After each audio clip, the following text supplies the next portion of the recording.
ஸ்ரீ குருப்யோ நமக. பெரியவாச்சரணம். ஹரஹர சங்கர, ஜெய ஜெய சங்கர. இன்னைக்கு நம்ம பார்க்கக்கூடிய டாபிக் மகா பெரிவாளும் பிரதோஷ மாமாவும். இந்த மே 31 மகா பெரிவா ஜெயந்தி நடந்தது இல்லையா? அந்த ஜெயந்தியை ரொம்ப கிராண்டாக செலிப்ரேட் பண்ணவா எங்களுடைய ரிலேஷனாக இருக்கக்கூடிய ராமூர்த்தி அண்ணாவும் உமா ராமூர்த்தியும். அவாத்தில் இந்த டாப்பிக்கை பற்றி தான் நான் பேசினேன். மகா பெரிவாளும் பிரதோஷ மாமாவும் அப்படின்னு சொல்லிட்டு. இந்த மாதிரிலாம் நம்ம ஜெயந்திகள் கொண்டாடுறோம். பிரதோஷம், அனுஷம் இதெல்லாம் நம்ம மகா பெரிவாளுக்கு செலிப்ரேட் பண்ணுறோம் அப்படின்னா அதுக்கு ஒரு ரோல் மாடலாக, ஒரு முன்னுதாரணமாக இருந்தவர் தான் இந்த பிரதோஷ மாமா.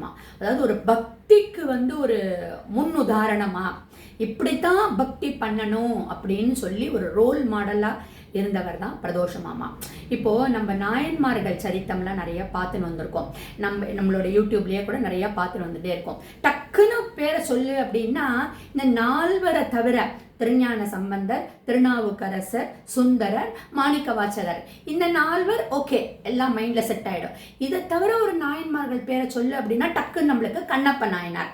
ஸோ அந்த எச்சல் அதெல்லாம் பார்க்காம அந்த கண்ணையே பறித்து அவருக்கு கொடுத்தார். அதான் பக்தியினுடைய ஒரு தீவிரமான ஒரு பக்தின்னு சொல்லணும். இப்படி இந்த நாயன்மார்களோட சரித்திரத்தில் ஒரு 2 பேரை நம்ம முன்னாடி பார்த்தது தான். ஒரு ஜஸ்ட் ஒரு ரிவிஷன் மாதிரி பார்க்கலாம். என்னன்னா, மும்மையால் உலகாண்ட மூர்த்திக்கும் அடியேன் அப்படின்னு சொல்லிட்டுன்னு மூர்த்தி நாயனாரை பற்றி ஒரு இது பார்த்துருக்கோம் நம்ம. அவர் என்னன்னா, அவருடைய பக்தி பாருங்களேன், சந்தனம் அரைச்சி கொடுக்கறது தான் அவருடைய ஒரு கைங்கரியமாக சொல்லியிருக்கார்.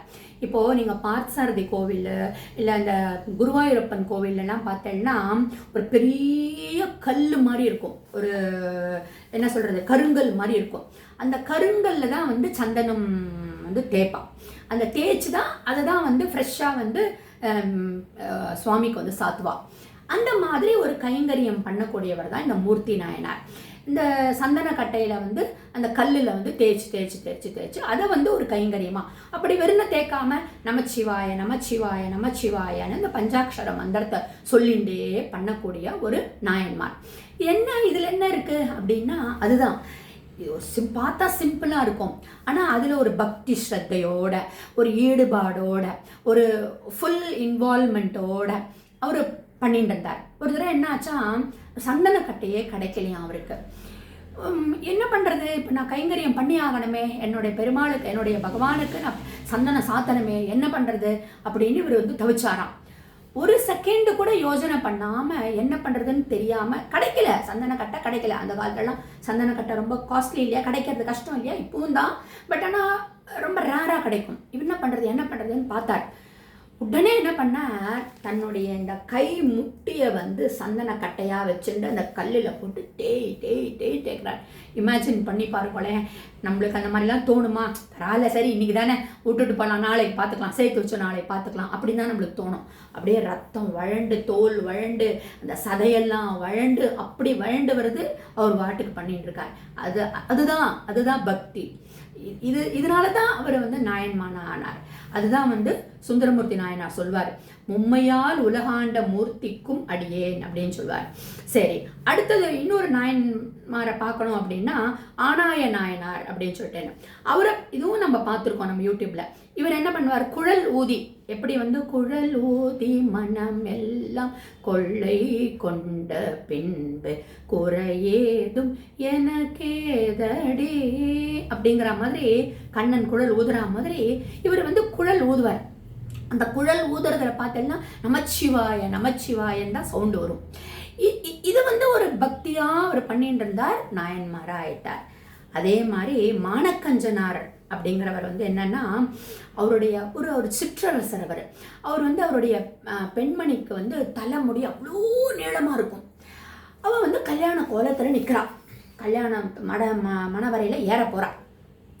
அப்போ சிவபெருமான் இவரும் அதே மாதிரி தான் பக்தியில் அவ்வளோ பெரிய ஒரு பக்தி செலுத்திட்டு இருந்தார்.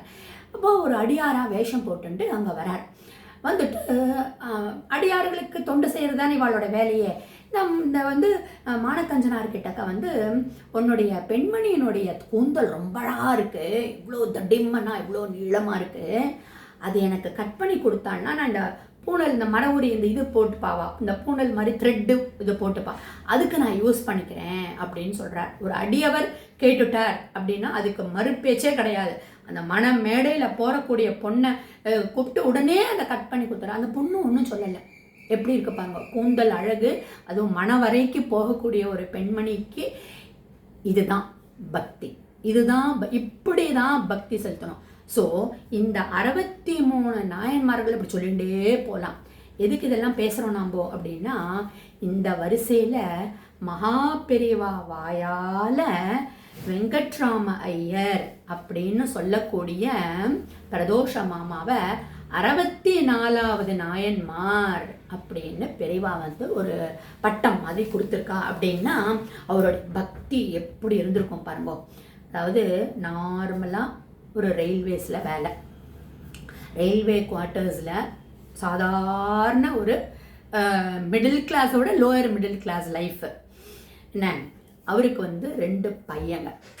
ஆனால் பாருங்கோ பகவானுடைய ஒரு செயல் பாருங்கோ, அந்த 2 பசங்களும் வந்து ஜடம் மாட்டம் இருப்பான். we don't call it as an autism or whatever it may be, but ஒரு ஒன்றுமே ஒரு உணர்ச்சியே இல்லாமல் ஒரு ஜடம் மாட்டம் இருப்பாவா 2 பேரும். இந்த ஒரு சூழ்நிலையில் அவர் பக்தி பண்ணுறார். அதுதான் நம்ம ஞாபகத்தில் வச்சுக்கணும். இந்த இடத்துல நம்மளுக்கு ஆதிசங்கரர் பகவத் பாதாளுடைய இதை பார்த்தேன் அப்படின்னா, அவர் வந்து பகவத் பாதாள் ஒரு ஒரு பிரயாணமாக அப்படி போயின்னு இருக்கிற போச்சு ஒரு பிராமணர் ஒரு பையனை கூட்டின்னு வரார்.